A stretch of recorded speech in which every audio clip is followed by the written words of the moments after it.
সামাজিক কাজ করার জন্য মাথা উঁচু করে এগিয়ে এসছে। বাংলার মানুষের কাছে আমরা আবেদন করছি, আপনারা আগামী দিনে সিদ্ধান্ত নিন কাদের হাতে এই বাংলা ভালো থাকবে। ওই মনোজিৎ মিশ্রদের হাতে বাংলা ভালো থাকবে, নাকি এই যে আমাদের ছাত্র যুবক কমরেডরা এসএফআই ডিওয়াইএফআই করা ছেলে মেয়েরা এদের হাতে আগামী দিনে বাংলা ভালো থাকবে। এবং দেখুন, এটা রক্তদান শিবির, এখানে খুব বেশি করে দীর্ঘ রাজনৈতিক বক্তৃতা দেওয়ার এটা অবকাশ নয়, আমি তা করছিও না। তবে আজকে যে সময় আমরা দাঁড়িয়ে আছি, এই সময় দাঁড়িয়ে একটা কথা যা না বললেই নয়, তা হচ্ছে এসআইআর। এসআইআর আপনারা জানেন, গোটা দেশ জুড়ে বিজেপি প্রথমে বিহারে, তারপরে এখন অন্য বাংলা সহ বেশ কতগুলো রাজ্যে চালাচ্ছে। এসআইআর কি, কি তার উদ্দেশ্য, কি লক্ষ্য আপনারা সবাই জানেন, আমরা সবাই জানি। আমাদের বিরুদ্ধে বিজেপি অভিযোগ করতো, আমরা যখন এসআইআর এর বিরোধিতা করেছি, আমাদের বিরুদ্ধে বিজেপি অভিযোগ করতো যে আমরা এসআইআর কে নিয়ে রাজনীতি করছি।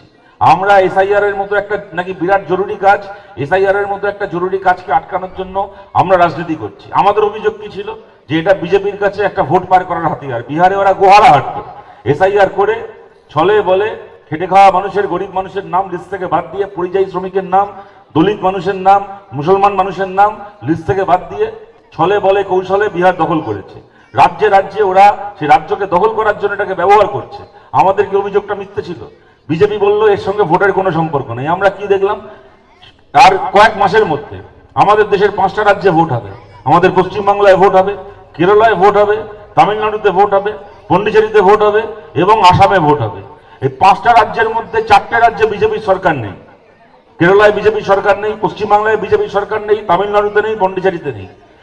5টার মধ্যে 4টে রাজ্যে বিজেপি সরকার নেই, সেই 4টে রাজ্যে এসআইআর হচ্ছে। আর একটা রাজ্যে বিজেপি সরকার রয়েছে, আসাম, একটা এত বড় রাজ্য, বর্ডার লাগোয়া রাজ্য। ওই আসামে নাকি আমরা ইদানিং কালের মধ্যেও দেখলাম, ওখানে পাকিস্তান থেকে শুরু করে বাংলাদেশের জঙ্গি গোষ্ঠী, তাদের কাজকর্ম পাওয়া গেছে, বাংলাদেশ থেকে লোক ঢুকে ওখানে জঙ্গি কার্যকলাপ করেছে, তাদের ক্যাম্প চলছে। এরকম একটা রাজ্য আসাম, বিজেপি শাসিত রাজ্য, সেখানে এসআইআর হচ্ছে না। তাহলে ওরা জবাব দিক। আমরা যে অভিযোগ করেছিলাম, আমরা যে প্রশ্ন তুলেছিলাম, আমাদের কি প্রশ্নটা মিথ্যে ছিল? আমাদের কি ভুল ছিল? যদি এসআইআর তুমি দেশের জন্যই করবে, তোমার যদি এসআইআর করার উদ্দেশ্য হয়ে থাকে দেশ থেকে বাইরের লোককে বাদ দেওয়া, তাহলে তামিলনাড়ু, পন্ডিচেরি, কেরালার মতো রাজ্য, যে রাজ্যের কোনো বর্ডার নেই অন্য কোনো দেশের সঙ্গে, একবার দক্ষিণ ভারতের রাজ্য আপনারা জানেন, তামিলনাড়ু, কেরালা, পন্ডিচেরির অন্য কোনো দেশের সঙ্গে লাগোয়া বর্ডার নেই, তুমি সেখানে এসআইআর করছো। আর আসাম বর্ডার লাগোয়া একখানা রাজ্য, সেখানেও আজ বাদে কয়েকদিন পরে ভোট হবে, সেখানে এসআইআর করা হচ্ছে না, ওখানে বিজেপির গভর্নমেন্ট আছে বলে। সুতরাং আমাদের যে আশঙ্কা ছিল, আমাদের আশঙ্কা ভুল ছিল না, আমাদের অভিযোগ ভুল ছিল না। এটা বিজেপির কাছে একটা রাজনৈতিক হাতিয়ার। পশ্চিমবাংলাতে আমরা বামপন্থীরা, আমরা গত 10 বছর ধরে, 12 বছর ধরে বলে এসেছি, পশ্চিমবাংলার ভোটার তালিকায় অসংখ্য জাল নাম রয়েছে। মানুষ মারা গেছে, মৃত মানুষের বছরের পর বছর ভোট করছে।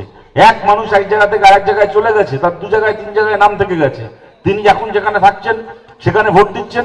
বাকি যে জায়গায় তিনি নেই, লিস্টে নাম রয়ে গেছে, তার হয়ে তার ভোটগুলো তৃণমূল দিচ্ছে। বছরের পর বছর এই জিনিস আমরা দেখেছি। পশ্চিমবাংলার এক একটা বুথে 80%, 85% ভোট পড়ে। কিভাবে পড়ে? এত জাল নাম।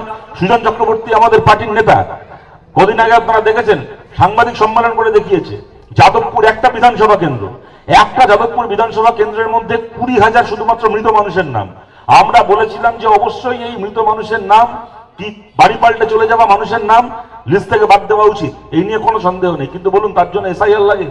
আজকে আমরা বামপন্থীরা, আমরা সিপিআইএম আজকে 10 বছর ধরে এই দাবি করে আসছি, যখন কোনো মানুষ মারা যান, এখন হয়ে গেছে কি, পুরো ডেথ সার্টিফিকেটের ব্যবস্থা হয়ে গেছে ডিজিটাইজড, কম্পিউটারে অনলাইন হয়ে গেছে। যখন কোনো মানুষ মারা যান, তাকে কবরস্থানে কবর দেওয়া হোক, তাকে শ্মশানের চিতায় তোলা হোক, যাই হোক না কেন, তার ডেথ সার্টিফিকেট ইস্যু করা হয়। শহর হলে মিউনিসিপ্যালিটি কর্পোরেশন থেকে, গ্রাম হলে তার বিডিও অফিস, জেলা শাসকের দপ্তর থেকে, ডিস্ট্রিক্ট অফিস থেকে তার মৃত্যুর সার্টিফিকেট ইস্যু করা হয়। আপনাদের অভিজ্ঞতা রয়েছে, আমাদের অভিজ্ঞতা রয়েছে। আমাদের যদি রেশন কার্ড আছে, যদি আজকে আমার বাড়ির কেউ মারা যায় যার নামে রেশন কার্ড আছে, 1 মাস পরে আমি তার নামে রেশন তুলতে পারবো না। আমায় কিছু জানাতে হবে না, কোথাও জানাতে হবে না, অটোমেটিক্যালি রেশনের দোকানে গিয়ে দেখবো ওই লিস্টে নামটা লাল হয়ে গেছে। তার মানে কি, যখন আমার বাড়িতে যে মারা গেছে তার নামে যখনই ডেথ সার্টিফিকেট ইস্যু করা হলো, তখনই খাদ্য দপ্তরে তার নোটিফিকেশন চলে গেল, রেশনের তালিকা থেকে অটোমেটিক্যালি সেই নাম ডিলিট হয়ে গেল। আমরা বলেছিলাম, এই যে সিস্টেম রেশনের ক্ষেত্রে করা হয়েছে, সেই সিস্টেম কেন ভোটের ক্ষেত্রে করা হবে না? যখন কোনো মানুষ মারা যাবে, যার নামে ডেথ সার্টিফিকেট ইস্যু করা হচ্ছে, তো সরকার থেকেই করছে, সরকারের দপ্তর এগুলো, তা জেলা শাসকের দপ্তর হোক, কি কর্পোরেশন হোক, মিউনিসিপ্যালিটি হোক, পঞ্চায়েত হোক, সরকারি অফিস এগুলো। যে মুহূর্তে সেখান থেকে ডেথ সার্টিফিকেট ইস্যু করা হচ্ছে, সেই মুহূর্তে ইলেকশন কমিশনে নোটিফিকেশন চলে যাবে, ভোটার লিস্ট থেকে তার নাম কেটে যাবে। যে মানুষ মারা গেছে তার নাম ভোটার লিস্ট থেকে কেটে যাবে। আমরা বলেছিলাম এই নিয়ম করা হোক। যদি এই নিয়ম করা হতো, পশ্চিমবাংলা কেন গোটা ভারতের ভোটার তালিকায় একজনও মৃত মানুষের নাম থাকতো না। কিন্তু আমরা বারবার বলার পরেও ইলেকশন কমিশন সেই কাজ করলো না। যখন ওরা পশ্চিমবাংলা এসআইআর করতে এলো, আমাদের পার্টি থেকে আমরা দাবি করলাম, কে মারা গেছে না মারা গেছে আপনারা জানতে চান, আপনারা পশ্চিমবঙ্গ সরকারের কাছ থেকে, কর্পোরেশন, মিউনিসিপ্যালিটি, পঞ্চায়েতের কাছ থেকে গত 20 বছরে বাংলা যত মানুষের মৃত্যু হয়েছে তালিকাটা আপনারা কোনো কম জানেন। ঠিক করে ফর্ম ফিল করতে পারলেন না, তার নাম বাদ চলে গেল। বিএলওর ইচ্ছে হলো, তের নামটা রাখলাম, বিএলওর ইচ্ছে হলো তোর নাম বলেছিলাম। শুভেন্দু অধিকারী বারবার বিহার দেখাতো, এরকম বিহারে আমরা নাম কেটেছি, বাংলাতেও কাটবো। আমরা বলেছিলাম যে কাজ বিহারে ইলেকশন কমিশন করতে পেরেছে সেই কাজ ওদের বাংলায় করতে পারার কথা নয়। যেদিন এসআইআর বাংলায় শুরু হচ্ছে সেই দিন দাঁড়িয়ে বলেছিলাম।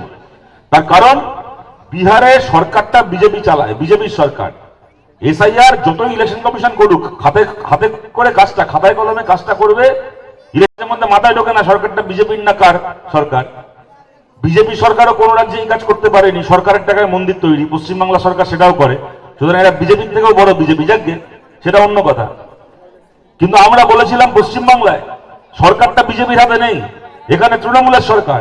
তৃণমূল যদি চায় তাহলে একজনও তৃণমূল যা হতে পারত, আজকে তাই হয়েছে। শুভেন্দু অধিকারীরা বলেছিল 1,20,00,000 টাকা মুসলমানের নাম বাদ যাবে। আমরা কি দেখলাম,